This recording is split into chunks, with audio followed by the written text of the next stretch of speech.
Hello, my name is Parker. And my name is Ned. And this is the Force Unlimited, yet another Star Wars Unlimited podcast. This is episode 30. And 33, we are recording I think? on 33, sounds right. Yeah. We are recording on April 10th.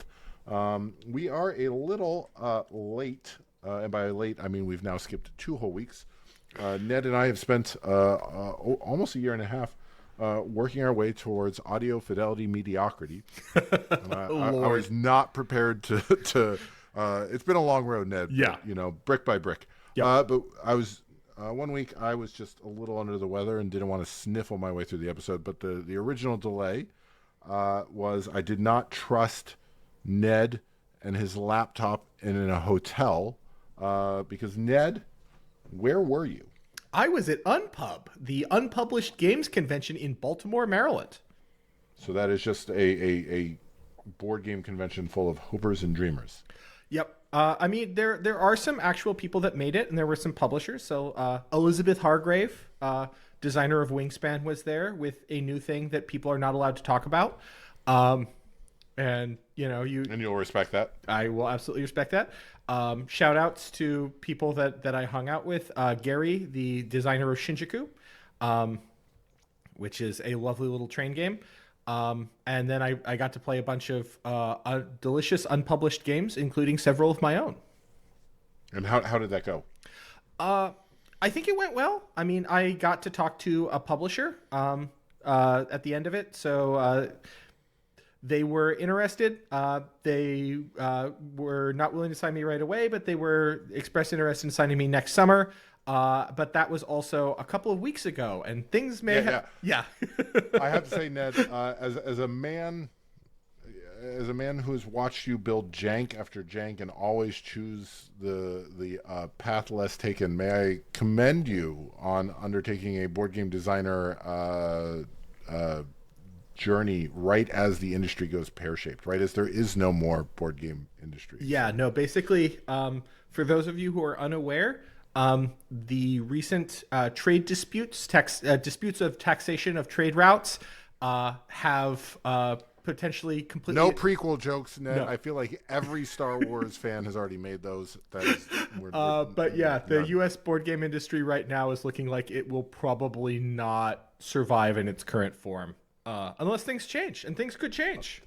Yeah. Things have been changing wildly. Yes. On 2 notes on those fronts. One, just please, I'm begging you, if you've been holding off, or even if you haven't, go make a luxurious discretionary purchase at your FLGS, your favorite local gaming store. You know, even if you don't want something, go buy it anyway. Both because this might be your last chance to pay what is today's MSRP.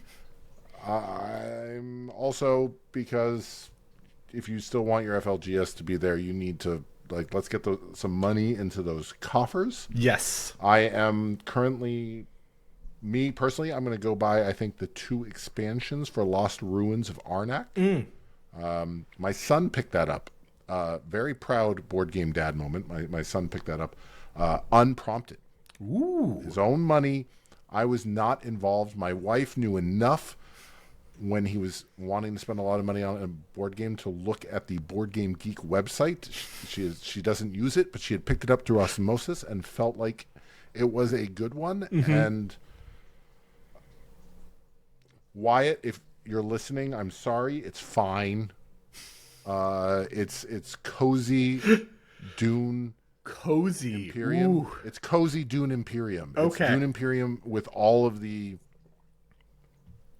fighting interaction stripped out. Yeah. All the fighting and all it's nice. I enjoy it. I enjoy it immensely because worker placement plus deck builder is probably my favorite niche. Yeah. So I'll probably get the expansions of that, which apparently make it richer. And as soon as as soon as it hits our shores, if it hits our shores, I think I'm going to splurge and get Galactic Cruise, because I just watched the no pun included review of that, and that seems right up my alley. Beautiful. So, those are my Lux purchases. Ned, how are you going to support I picked our, up- I guess, FLGS. Yes, I picked up for my spouse a copy of Finspan. My spouse is a big fan of the Span series, having enjoyed the heck out of some Wingspan. The Span tabletop universe. Yeah, yeah. And some Worm Span we actually played in person. Was a good time. Is Finspan is it just the same game but with like a minor tweak to make it fishy? It's different. I mean, like, I have wanna not played it yet. Diminished, given that you gave a shout out to the creator of Wingspan, but Yes. like, you know. She was not the designer. She was the developer for Finspan. She was not the designer of Finspan, as a note. But Okay. my understanding, having not played it, not read the rules yet, is that it follows the same arc where it has similar core mechanisms to Wingspan and Wormspan, but just like how Wormspan focuses a lot more on the engine building and stuff, my understanding is that Finspan does a similar kind of thing. The other thing is that I really need to pick up Vital Lacardia's big game about the history of inventions that I have had my eye on. It looks really nice, and I will probably drop down good chunk of is the cash on window, that. right? Yeah. I posted on Blue Sky. This is the year we're going to clear our shelf of shame. There's actually, there's no more Cult of New. So No? Yeah. But on that note, Ned, I will say it's really sad because I think it is fair to say, a long-suffering friend of a tabletop designer. Yes. I think I that have is been entirely accurate. The loyal and suffering, loving. extremely, yeah. And to be fair, Yeah. at least half of that suffering is not due to your designs. I mean, it's all due to your designs. It's Yeah. not due to the skill or quality of the design, but also that you are designing games that I don't always play well. Yeah. But I will say, without saying anything, your most recent design, I'm going to get it. I'm going to be the first one to say it. It has juice. I think it's going to be quite good. I think it will make it across the finish line. I am excited to play. I think it does as well. It's under an You hour. can't say that, Ned. Don't jinx it. You gotta be hubristic. Yeah, You gotta yeah. be humble. No, So yeah, you're like, okay, it's okay. fine. We'll see. But I don't have to be humble. I can be hubristic and say it's awesome, and I can't wait to play more of it. But speaking of playing things, we are way too far into the episode to not already be talking about the match we just played that I'm frustrated about. But tell us about the match that I'm frustrated about. So we played. I was playing Quinlan Tarkentown, and Parker was playing Piet Blue. Again. I having lost both Django and my boy Triple Dark Raid, which just the sheer value on that card, right? Like it's sneak attack, but the discount's bigger, and it draws you a card, and it doesn't destroy the unit. May I point out? Yeah. 3 yellow cards is just pure vindication. Like I don't think anybody hates yellow. Oh, there's probably people who hate yellow to me. But like as far as content creators go, I feel like I'm pretty on the record for being a yellow hater. I mean, we even talked about it in our Color Pie episode. Oh yeah, there's just yellow's Color Pie is everything with hoops, but TCGs are literally just hoop jumping don't exercises. pay for the hoops. Just hoop jump. Like, just get around the hoops, and so then yellow's Color Pie is just everything. So, dear God bless. 3 yellow cards banned.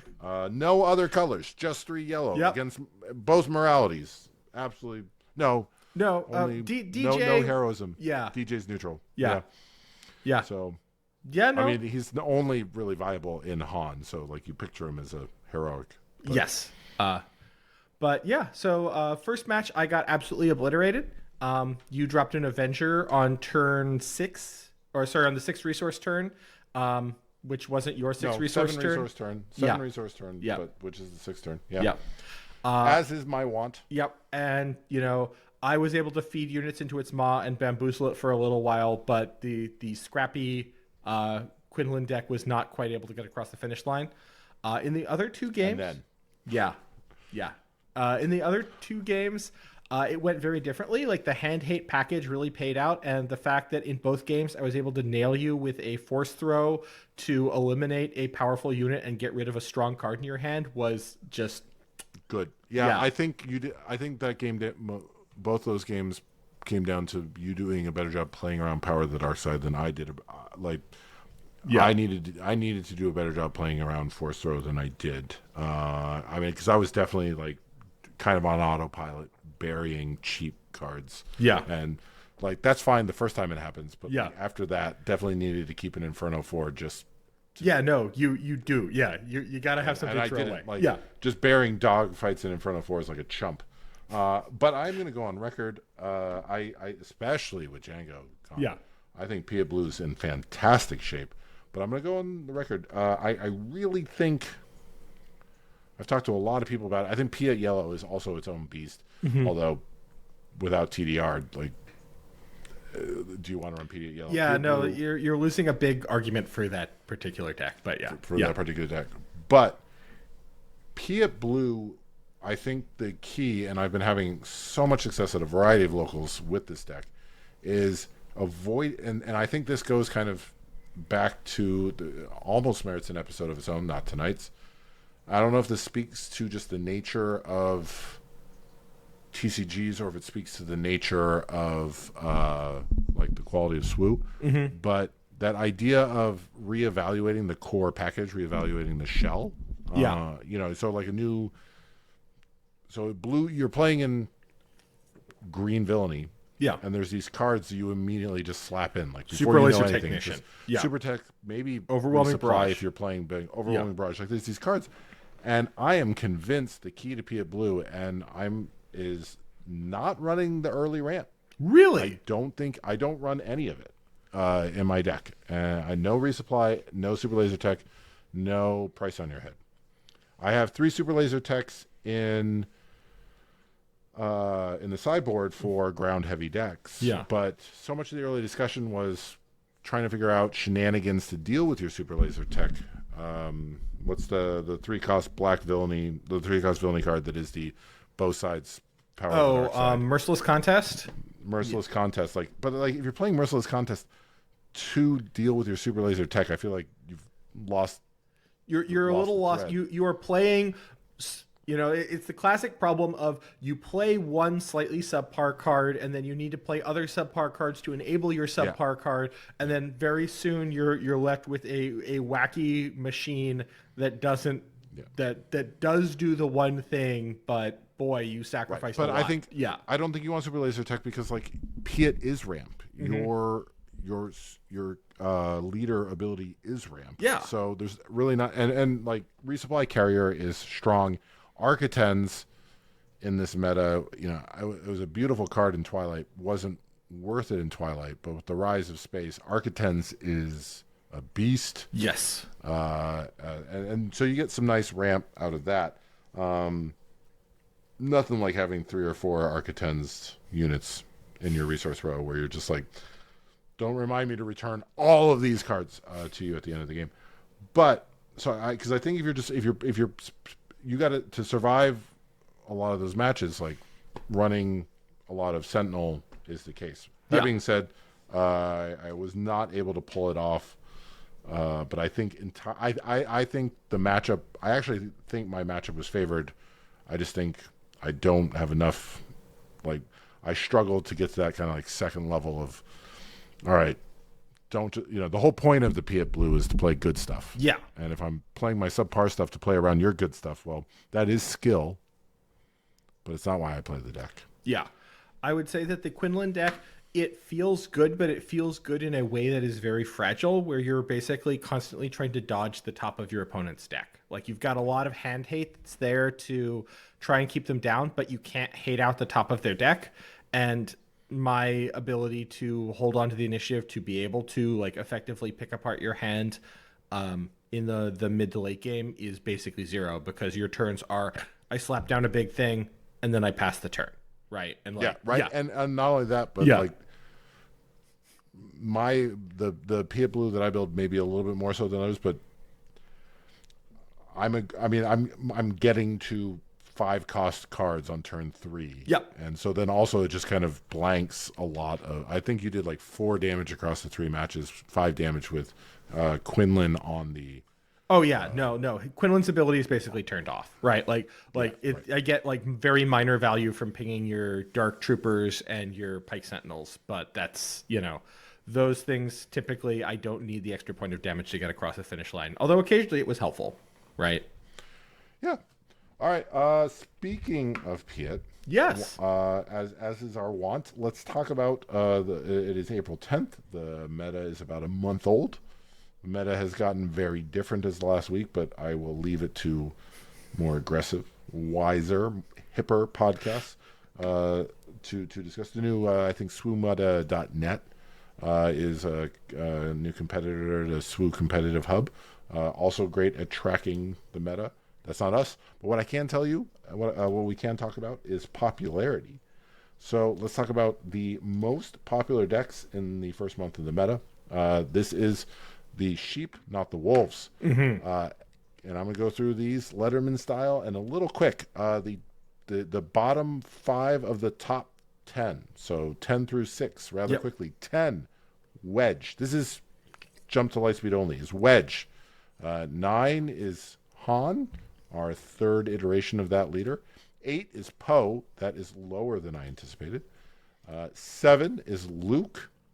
6 is Kaz. So that's a lot of yellow and red right there. Not my colors performing well. That makes me sad. Number 5, the new Darth Vader swarming in. Yes. That deck. Maybe the one surprise for me is number 4, Grand Admiral Thrawn. But again, this is a popularity, not exactly. I mean, Thrawn makes the goody good chemicals in my brain. I look at Thrawn and I just want to enable that ability. It's hard to actually do it, right? Like, yeah. Thrawn is probably my most. I will be rocking Thrawn in my Twin Sons decks for a long time. Oh yeah, it's just value city. Especially as the pool gets larger and larger. There is a world in 2026 when we're 8 sets in Twin Sons where you are running 60 out of your 80 are when defeated units, right? Across 3 colors, like he partners with anything Villainy. So I'm pretty excited about Grand Admiral Thrawn. Number 3, Boba Fett. Yet again, turns out twist. Who knew the free activation, the free actionless activation is good. I think the other thing that makes Boba Fett so good. Oh, sorry. Whoa. Boba Fett was number 2. I skipped one because of the way Excel tables work. Wedge was actually number 9. Number 10 was Major Von Rag, and then those numbers continue going up. So, Boba Fett was number 2. Yeah. Did you have something to say about Boba? Yeah, no. I think that the fact that the ability doesn't just key off of indirect damage, like a lot of people read the card and they think just do one more indirect damage, but it just anytime you do non-combat damage, it's one more extra point, and like that adds up. You say that, yes, and that's very good. Yeah, I mean, it's not that it's the damage adds up, but also it's, and this is going to be a problem that we will keep circling in perpetuity, is costing resources or costing actions. Yeah, I think Fantasy Flight is is overvaluing, right? Like we're not getting enough squeeze for the juice of one action or one. Yes. I will say that the Kazuda, the fact that they've now broken the seal on essentially go again. Go again. Yeah. Exactly. I mean, and his thing is minimal, but the go again, where it's because it's a proactive ability, but doesn't cost you an action. And I wonder how much of that is because he's supposed to be aggro, right? And so an action to do with nothing essentially as an aggro is that's a bad death. But you're right. I can see a world in like 2027 where like all the leaders are balanced around the take an action or go again. Yeah, because it's bad. But I'm not alone. Most popular leader on SWODB for Jump to Lightspeed is Admiral Piet. People love big ships. I mean, like it makes sense. Ships. Yep. So many. Roll On Gaming has, like, I think staked that territory out pretty early in Spark of Rebellion as the big ship content creators. But everybody just, who doesn't want to play bigger, more good stuff cheaper, right? Yeah. So And then factoring that in real quick, this will be a list. If you're driving in your car, I'm sorry, I'll give you the highlights. This will be in the YouTube and this will be in the comments. Looking at the top 15 across all leaders. So this is non-scientific, right? Because there's plenty of people who are taking decks that existed and then are tweaking them. And that's not a new deck. That's an existing deck, but going through the top 15 from bottom to top. Ned, just jump in and interrupt me if there's one that you feel is worth noting. Number 15 is Gar Saxon, Luke Skywalker, faithful friend, Anakin Skywalker, Harrison Dula, Spectre Hera. I mean, people love typal effects. Yeah. 2. Yeah. I think it's that she keeps getting new toys, and everybody has to ask that question: Is she good yet? And I didn't. It occurs to me as I'm saying this out loud, I didn't qualify on Premiere, so she might just be hyper popular in Twin Suns. Yeah. Poe Dameron, Luke Skywalker, hero of Yavin. So, I mean, mild shock. People like Luke Skywalker, the star of the early old part of the universe. Just going to keep dunking that. Let's see. Han Solo, audacious smuggler at number 9. Number 8 is Cad Bane. Now, as a reminder, Ned, Cad Bane is the Shadows of the Galaxy leader who deals 1 damage when you play the Underworld card. And that's a reaction, right? That is a reaction. Yeah, and but then when you he flip flips, him, he's a 2/8 with Raid 2, deals 2 damage. When you played the Underworld instead of just the 1, which is I played a lot of Cad Bane and Shadows. Yeah, and he flips on 6 resources, right? He flips on 6 resources. That's a little expensive for that stat line, but like the power's pretty good. But the power is really good. Again, going back to that point of free actionless activations and reactions are real good. Yeah. Continuing that trend, yes. Number 7, yes. No, and it's actually surprising. Kazuda Ziono at number 6. Jango Fett, Concealing the Conspiracy. These aren't shocking. These aren't the most popular decks of all time. But it's surprising to me that even with all the new toys, we're seeing so many jump to lightspeed leaders, which speaks to the fun of the set. Yeah. Darth Vader, Victor Squadron leader, Grand Admiral Thrawn, ellipses, how unfortunate. Boba Fett, any methods necessary, and number 1 with a bullet with 9,000 new decks, Admiral Piet, commanding the Armada. I will say that I'm a little sad that at the very bottom of the list is Admiral Akbar. Yeah. Yeah. I mean, like, it makes sense, but like it's also, when's my boy? Fair. Yeah. Yeah. Sad. Gonna get his time in the sun. All right, moving on. Ned, the meat and potatoes of our episode is the guy from Life is Beautiful, right? A Beautiful Mind, yes. A Beautiful Mind. Yeah, Life is Beautiful is the depressing movie about the Holocaust. A Beautiful Mind is the depressing movie about schizophrenia. Right. Beautiful Mind. Thank you. I watched primarily because I'm a huge Paul Bettany fan. Are you excited to talk about it? I am. So, one of the things I did wait, was wait, I'm waiting. If you're excited, then we have to take a moment, Ned. God dang it! You fished me. Segment, Mr. Suitcase. Ned, I have to say, I will give you some joy in this. Last episode when we did this, I was absolutely cackling, and hubris is painful, Ned. Absolutely cackling, and my wife, who loves me and supports all of my nerdy and tabletop hobbies, and has stayed out of questions about Star Wars Unlimited for the most part, knowing that I am aggressively indulging in a middle school fantasy writ large. But the level of cackling our last episode raised some questions which required some answers. And this segment has about 10 more packs. So we have reached a level of ridiculous that is capitalism, Ned. It's right here. A level of ridiculousness that is across the line for the Nerd Parker household. So we have, let's see. Ooh, if I just do it like this, I don't even have to look. Yeah. So we've got our Luke Skywalker, but I can't do this backwards. I am not a natural content creator. I love this card so much. I think this is going to end up being, not to spoil Holocron Card Hub, but if I get to talk about my favorite card, Fleet Interdictor is going to be in there. Fleet Interdictor, just absolute unit. Von Rag's tie.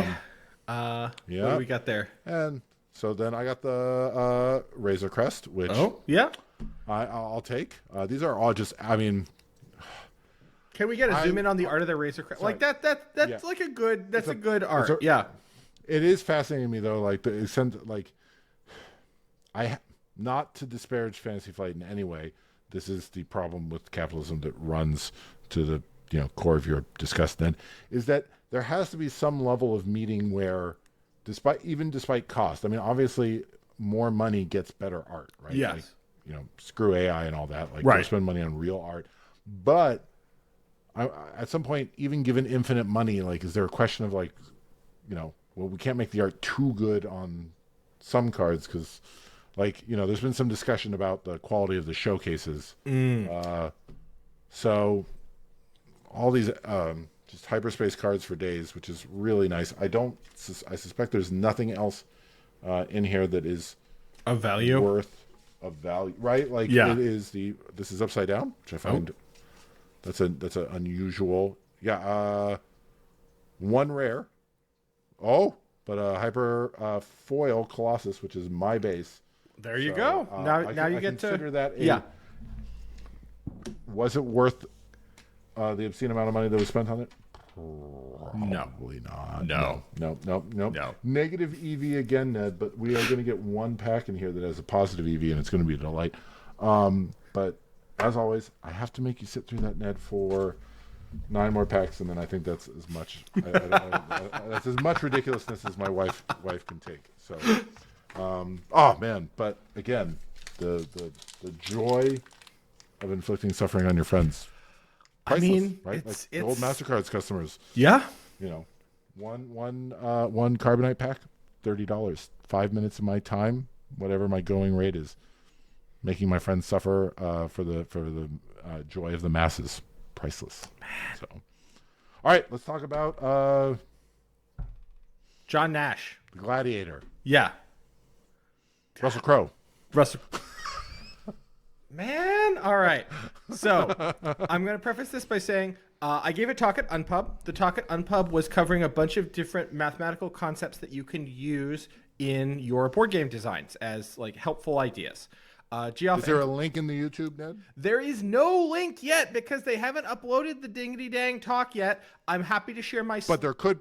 Yes, you think maybe in 4 or 5 days there might be. Yes. A link in YouTube. So if you're watching this in 3 months because you've just discovered us, link in the YouTube. Yeah. I am also happy to link my slides. It was designed to be a presentation, and so the slides don't read well if I'm not talking with them. But I'm happy to also offer the slides. I'm pretty sure our listeners, if they're watching on YouTube, are not looking at us. They are currently looking at our slides. I have reasonably high confidence that is true as the person who decides what the audience is looking at. But I had 45 minutes to cover a lot of different topics, and so a lot of the topics got very short shrift because when you have a lot of topics to cover in 45 minutes, that's what you got to do.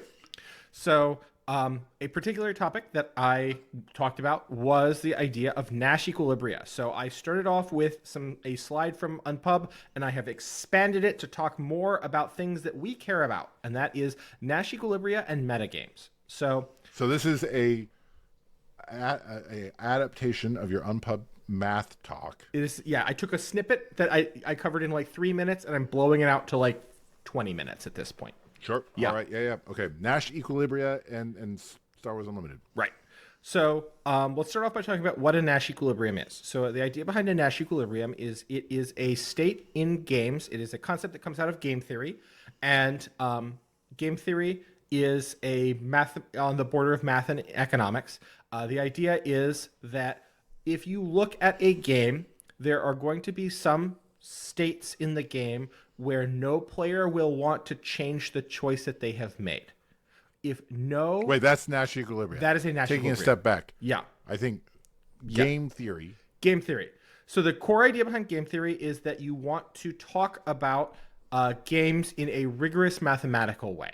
And so one of the... Is this the idea that like people should behave rationally, but mathematicians and economists don't like quantifying 10 million variables, so we're going to try to pretend the universe is actually this game. Yes. And figure out what the rational act is. Correct. So that we can talk about this rational act, and then we can, in the final page of our paper, try to project that onto... Yeah, connect it back to actual real world, right? Like, the essence of mathematics is that mathematics, and I talked about this in my Unpub talk, mathematics answers specific questions very precisely, but frequently the level of mathematics that you have to apply to answer a question of like any complexity is beyond a casual attempt.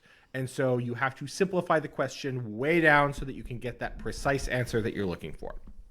So, and any listener of the show knows that you have done this many, many times where yes. you've taken a real world scenario and then... But everybody wins 50% of the time. Yep. Let's just start cutting corners. Yep. So, okay. All right. So that's game theory. Yeah. Nash Equilibria is the state where you said there's no rational moves? There is no single player can, by changing their move, improve their condition. So we're going to talk about a game. A lot of times people talk about the prisoner's dilemma. I'm sick of talking about the prisoner's dilemma. Everybody's heard of the prisoner's dilemma. We're going to talk about Stag Hunt, which is another like very, very basic game. So the idea behind Stag Hunt is that you have, and I'm switching to slideshow mode now on my slides. You have a set of two players, and they are in the forest together. And they can work together, and they can take down a deer, and then they'll split the deer meat, the venison, between the two of them. And so if they both work together to take down the deer, then they'll both get 10 points worth of value. And this is expressed in a payoff matrix. And so in a payoff matrix, you have one player's actions along the top, and you have another player's actions along the side. In two-player games, it works in 2 dimensions. In games with more players, you have to move into a higher dimensional space, which makes it hard to do slides for. But, you know... But it holds. You could, in theory, have a 10-dimensional... Yeah, you can have a million-dimensional space. Well, but 4 specifically for, like, twin suns. Yes. Map distance. Okay. So in the Stag Hunt, you have player A, and their options are listed on the left side, and you have player B, and their options are listed on the right side.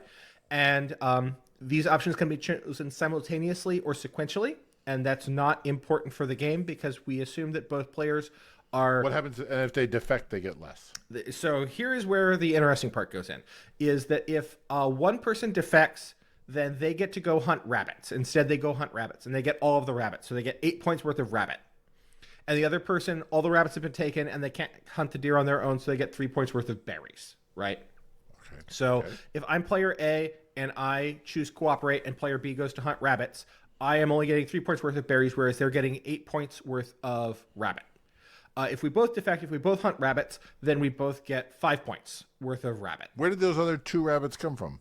There were 8 if I hunt alone, but... We have declining marginal value, declining marginal utility. So how is this different from the prisoner's dilemma other than the analogy? Well, you're about to see. So the big difference in the prisoner's dilemma is that the defect state, the payoff of the defect state is better in a prisoner's dilemma. So right. So in a prisoner's dilemma, you get 0, right? Which is better if here cooperate has the highest possible payoff. In prisoner's dilemma, the cooperate defect, if the other person cooperates and you defect, that has the highest possible payoff. Or the lowest possible negative payoff, or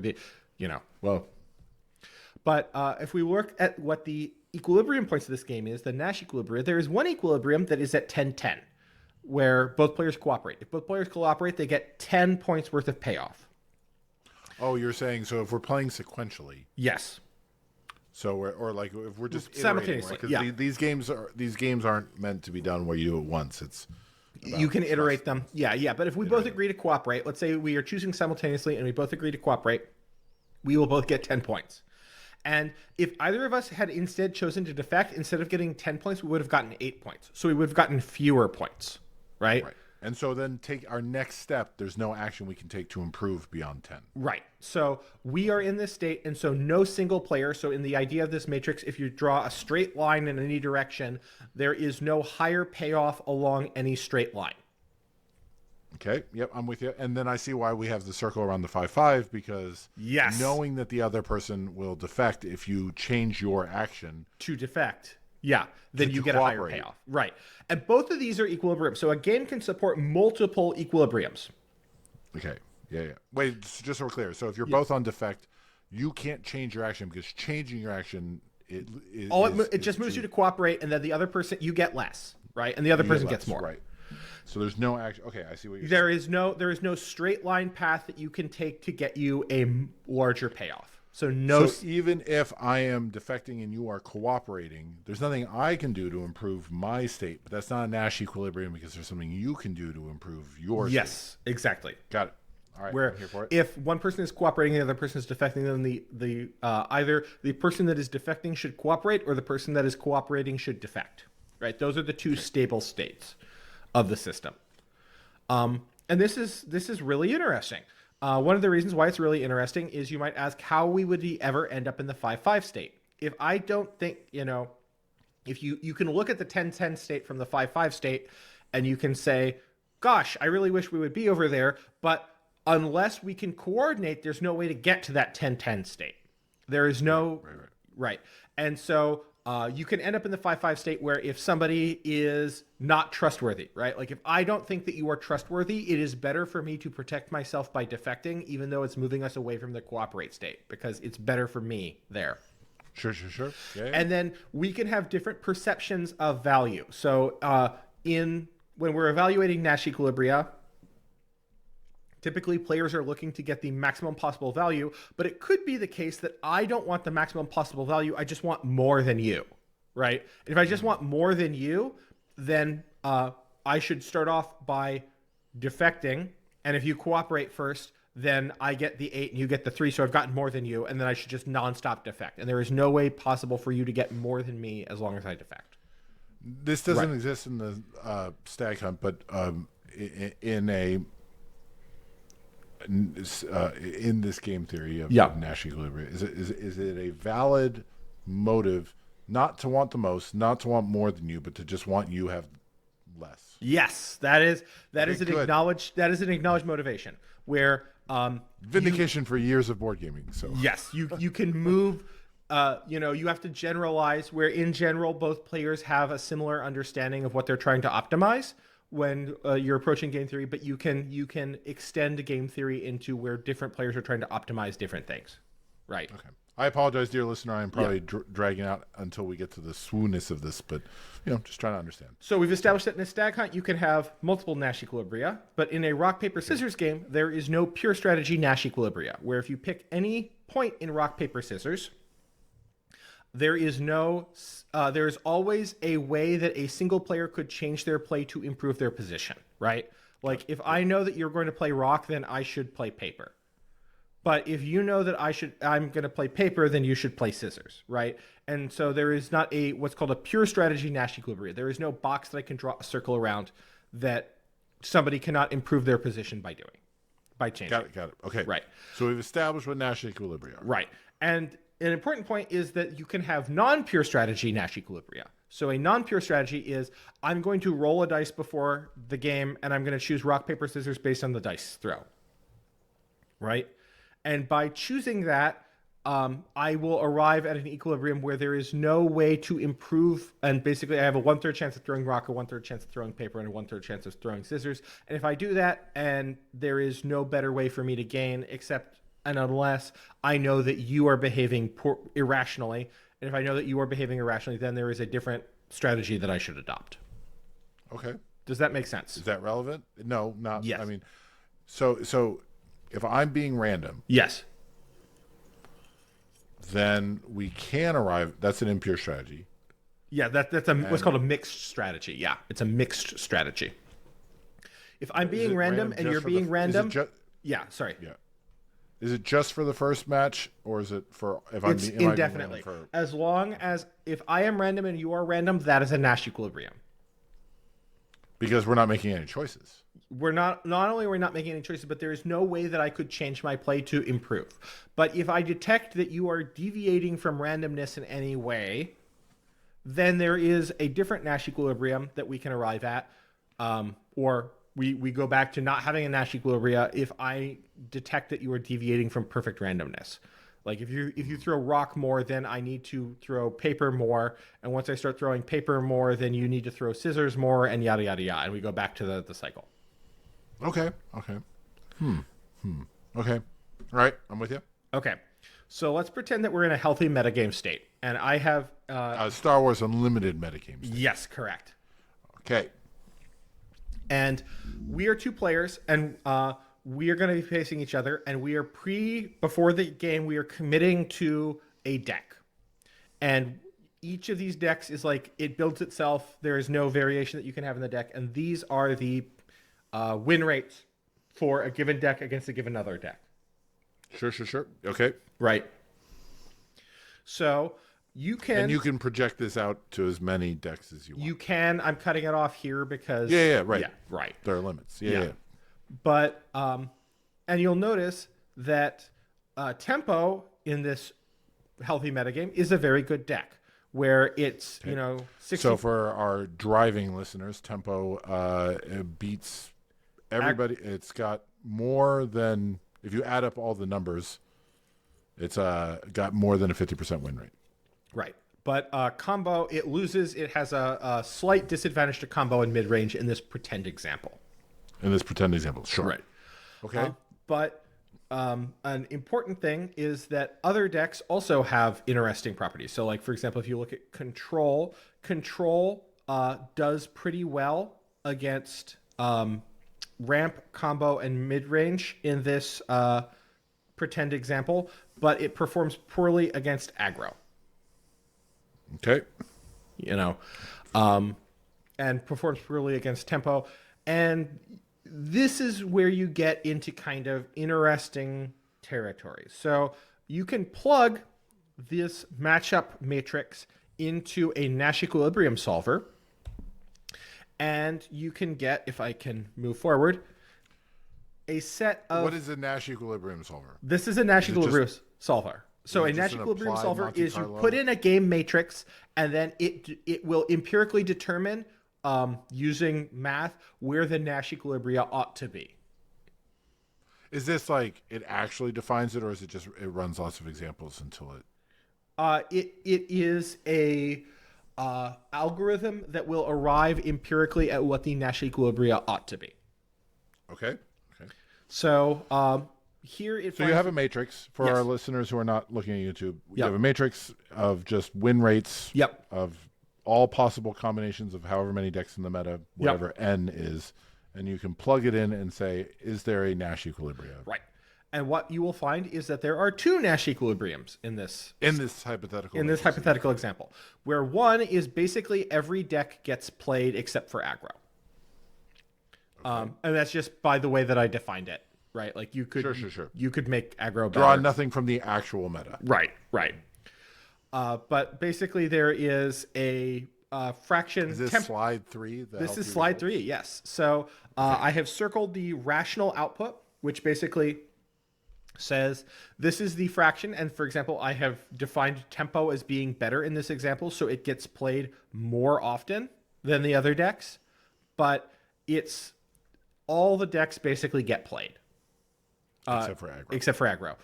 That's one Nash Equilibrium. Another Nash Equilibrium that you could arrive at is where there's a mix of aggro, control, and ramp. Sorry, aggro, control, and combo. In some proportion. Sorry. Tempo, control, and combo in some proportion. Okay, so in both the Equilibria, there's no aggro. Yes, because of the way that I've defined it. But like you can adjust the numbers and make it better. So I think that if you are a designer of a competitive game, these are both okay states to be in, right? where in the one state there's lots of different decks. This feels, that top Nash Equilibrium, that feels like a really good place to be in. There's lots of decks getting played. People who like to play aggro strategies will complain at you and say, please bluff aggro.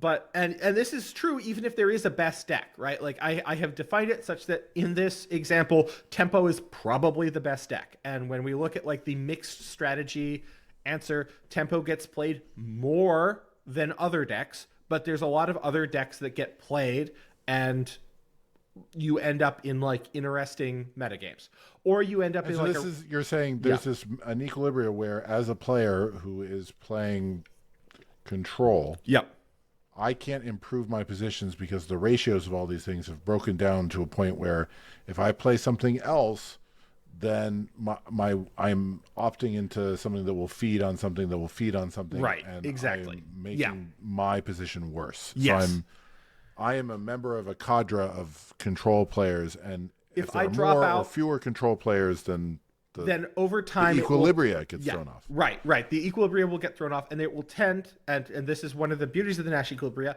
is when you move away from an equilibrium, in general, most of the Equilibria are sticky. So when you move away, it will tend to come back, right? Like here, somebody else then switches into playing control. Right? Like, because if more people are playing things that control is weak to, then more people play control. And it might be like a multi-step process, right? Like if I stop playing control, then the things that control is good against get played more, and then that might make other decks get played more, and then those decks are weak to control, and you get like this yada yada yada. And this is assuming you're playing in a meta of 1,000 perfectly informed robots. Exactly, right? And this isn't going to be completely true because everybody's going to play their pet. People are going to play their pet deck. You're going to get lots of interesting, Sure. And then there is also a metagame that exists here where you have basically an roughly equal mix of tempo, control, and combo. Just by the way that I've defined. So you mentioned stickiness. So this is kind of, in a way, kind of like a topography where, like, even if you don't reach a perfect equilibrium, like a meta, an actual real world meta will circle something that is a equilibrium. You've got pet decks that are pulling us away from the true equilibrium, but that just drives, if enough people are showing up with Thrawn or whatever, then you might end up like popping over to the different equilibria. Right. Sure. Okay. And then as a designer, these are two states that I'm probably happy with, right? Where the one state is that we've got lots of different decks are getting played. Everybody's happy except for the aggro players. And then the other one is you've got like a rock, paper, scissors metagame. And so this is kind of what designers, these are kind of the states that are good that you want to try and drive things towards. And the reason why rock, paper, scissors works is because if there are three decks that are good, then, and they all like kind of counter each other, you get the rock, paper, scissors thing going on, and there's the meta doesn't get stagnant, where if one deck gets better than the deck that preys on that, right? Like on the one hand, Yeah. There's no best deck, and that's good. And the rock, paper, scissors effect means there's an element of skill. Yep. Right? You have to kind of trounce the thing you're strong against better than you lose to the thing you're weak against. Right. And so I understand why that's like empirically a good thing or an acceptable thing. Right. But I mean, out of 72 leaders, if only 3 are viable, yeah, I mean, you'd prefer state one. As a designer, I would prefer state one, but state two is acceptable. Right. Sure. And yeah. Okay. Yeah. And we can accept that this might be an archetype instead of a deck. Right. And people who are playing their individual decks are going to get, like, they're going to customize their deck so that they're going to be a little better against some other decks and they're going to be worse against some other decks. And some people are just going to be good pilots, right? And a good pilot might give you like an extra couple of percentage points of win against some decks and not against other decks. Lowercase p pilot. Right. Yeah, exactly. Yeah. Uppercase p. Yeah. Yeah. Okay. So we have these two states of equilibrium, given your totally realistic, but at the same time made up and boiled down. Exactly. Yeah. A meta has existed with these win rates. So now let's pretend that we move to a different state. And in this different state, your eyes might glaze over and you might say, boy, this state doesn't look that different than the other state. The differences are I have my- reduced Tempo's win rate against control from 60% to a coin flip, and I have increased Tempo's win rate against combo and mid-range from losing 45-55 to being a coin flip. So now Tempo is either a coin flip or it's slightly advantaged against aggro and ramp.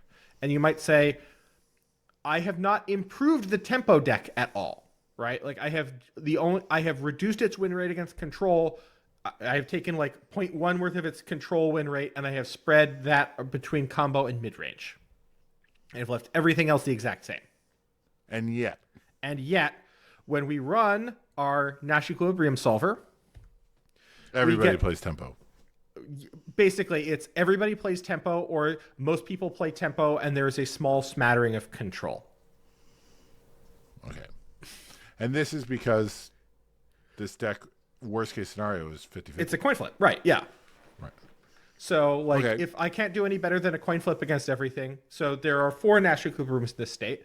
One of them, EE3, everybody plays Tempo. And then the other ones are some variant of one person, either everybody plays Tempo, or you have a 2/3 chance of playing Tempo and a 1/3 chance of playing Control. And and the reason why these exist is that any deviations from this, you get punched down. These are sticky states. You get punched. You can down. deviate from this, but you cannot make a choice that improves your position. Exactly, right? Okay. And I would regard this as like an unhealthy metagame. Right. Okay. This is Django or Bobo. Yeah, right. So. This is maybe worse. I mean, you could say that this is maybe Django, right? Like, or pre-ban, because this is having like 2/3 of the players playing Django, right? And if you look at like, okay, well, 60% of the top conversions, yada yada yada. Either everybody plays Django or 60% of people play 66% of people play Django. But whatever it is, it's not you. This is a bad state. And I have done this without improving the overall win rate of a deck at all. Right? I did not improve Tempo at all in this example. I made it worse against control, and I made it slightly better against the things that it preyed on. And so other than that's interesting. What can we take from this, Ned? So things that we can take from this. Number one, it is hard to build a really balanced metagame. And going back to that example where you said rock, paper, scissors, back on slide 4. Rock, paper, scissors isn't that fun. Oh, sorry, slide 3. No, it is. Yeah, it's slide 3. Rock, paper, scissors isn't that fun. I mean, I think most designers, because the balance is so finicky, it is hard to do well. So you aim for at least rock, paper, scissors, and when it's better, you just go play a lot of limited and feel happy. And just exactly. The other thing that I will say is this concept of Nash Equilibria and sticky states. This is why metagames exist, where a lot of people might talk about like what does it mean to have a metagame, right? Like at a very basic level, when people talk about like the meta being good or the meta being bad, or this deck is well positioned or this deck is not well positioned, the fact is that whatever deck you bring, unless you are literally breaking the meta, it is coming into being in a context of the decks that already are there, and you are not going to have a positive win rate against everything. Like, even if you are really good, you are not going to have a positive win rate against everything. And so when you come in with some different thing, then the tendency is going to be for that thing to encounter decks at a rough proportion to some kind of idealized version of what the Nash Equilibrium is. And it might be that there are better states, right? Like if we go back to the healthy metagame spreadsheet, I cut it off at a certain point. Like you can imagine that there might be archetypes out there that haven't been discovered yet, right? Right. That exist out here. But once you have arrived at a kind of stable state, the incentive to innovate starts to go down, because anything that you are coming into, it is coming into a state that has already like gotten near the bottom of the well.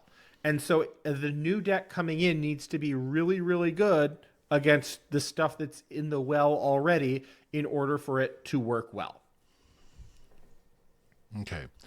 So this goes essentially back to my idea that for 95% of players, your S tier versus A tier is not a relevant It's not. discussion point, right? Like you, and so similarly, like the benefit of blowing up the, you're like there are very few players who are cracking the meta. Yes. And beyond that, what you would expect in terms of your edges, right? Like if you are a really good player playing against other really good players and you have like the cracked deck, you are probably not winning like 90% of your games. You are probably winning like 60% of your games. So 60% is an insane win rate. right, 60% is an insane win rate. So it is really easy when you go into places where you can play lots of games in very rapid succession to get really discouraged, right? Because you are winning probably about half of the time. Right. Yeah. I mean, like a 52% win rate is a deck that wins more often than does not. But that means in 100 games, you're still losing 48 on average games, which still is a lot of bad feel. Right. But if we go back to this unhealthy metagame example where everything goes to tempo, Tempo had like a positive win rate only against two decks, aggro and ramp, and its positive win rate was 55-45, right? Right. And this still caused this absolute degeneration into complete brokenness.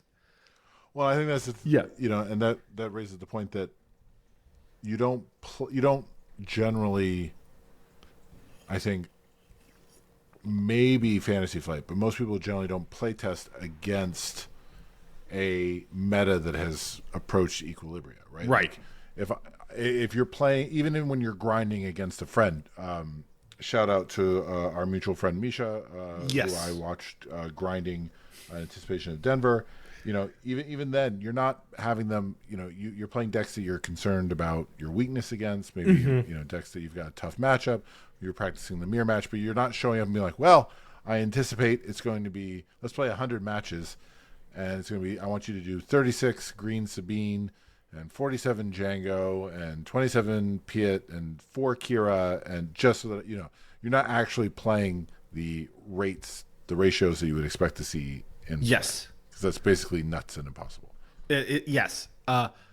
And to the next step, one of the reasons why people who are really serious about trying to win, why being able to skip early rounds in big tournaments is such a huge edge. Because as you move further into the tournament, the more the meta, the more of what shakes out is going to tend to approach the Nash Equilibrium. Whereas in like rounds 1 and 2... all the Hera decks are getting kicked out in the first round. Right. And so what you are going to be playing against will look more and more like what you have practiced against. And so you are being able to like squeak out those 2% edges that you have practiced versus like if somebody's running, I don't know, some crazy GI deck, let's say. They say, what's the old expression? Like the world's greatest swordsman doesn't fear the world's second greatest swordsman, right? So you're just playing, you want it to approach the mindset that you have practiced and not the person wildly flailing who's like, I love that I talk about GI and then you immediately go to somebody wildly flailing. I mean, you're not wrong, but, I mean, if the card sleeve fits, Ned. So, okay. All right. Yeah. All right. So one last thing that I do want to call out. That is interesting to think about, though, about the skipping. The skipping isn't just getting further in. It's reducing the variance that you'll be encountering. And so much of the game is just around reducing variance. So before we go any further, I am required by academic standards to cite the people who built the Nash Equilibrium solver. That is Avis, Rosenberg, Savai, and von Stiegel, 2010, Enumeration of Nash Equilibria for two-player games. It was published in Economic Theory 42, 937.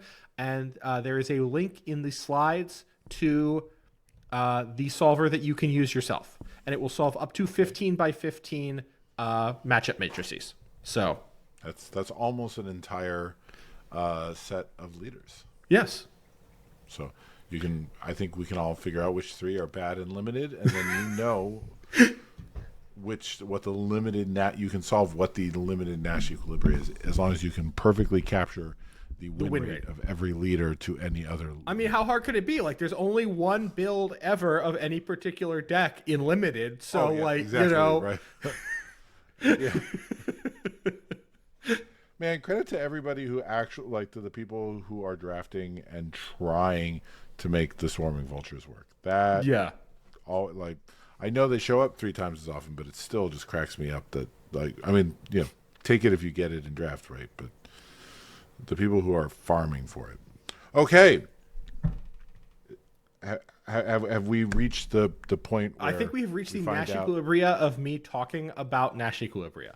Oh, I was going to say, have we figured out that Paul Bettany isn't actually there yet?